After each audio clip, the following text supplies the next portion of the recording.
Unboxing ng Versace Eros Energy Pure Homme. Eau de Parfum concentration 100 ml.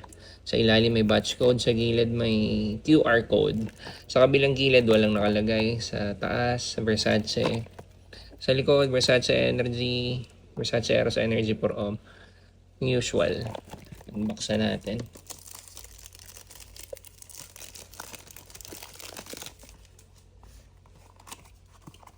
Yung itsura ng box niya, parang same lang ng mga Eros. Yung kwadrado. Ba, natanggal. Yung itsura ng bote niya, katulad lang din ng mga bote ng Eros. Pero color yellow. Parang naamoy ko na kagad ah. Saan ba yun? O, siya nga yun. Okay. Kinda new. Parang last year lang yata ito nilabas eh. Wala namang kakaiba sa bote, no? Parang yung Eros lang din. Sa ilalim may batch code. Okay. Spray natin. Wala. Pangatlo. Meron. Isa pa.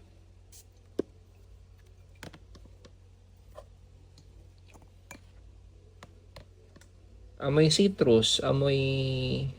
Naaalala ko dati parang naging joke to dun sa groups. Anong candy yun? Max. May Max Yellow. Hindi ko alam kung gino-joke time lang nila o ano. Pero siguro pwede nga kasing ikumpara.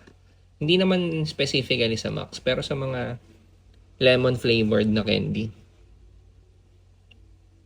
Pati yung color niya nagre-resemble doon eh. Hindi ko na-check kanina yung naman din dito. Hindi ko na-check kanina yung note breakdown, pero I'm pretty sure na merong lemon doon sa note breakdown niya.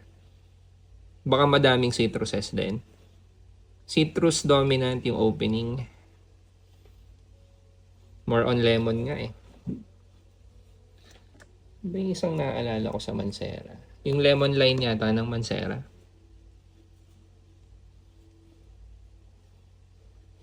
Never ko pa na full wear to. Itong Eros Energy na to.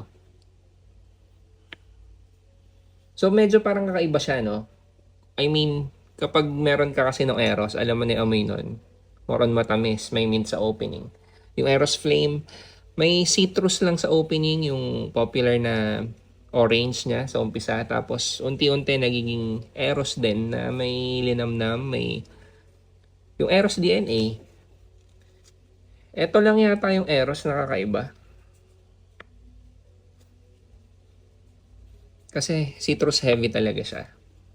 Definitely freshy, pang araw-araw, bagay sa weather ng Pilipinas. Pwede pang office.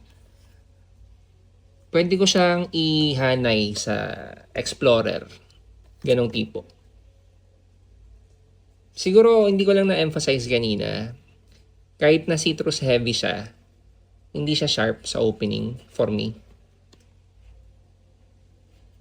Yun lang, hindi ko alam yung performance nito pero knowing si Versace, lalo yung Eros line, okay naman lagi yung performance eh.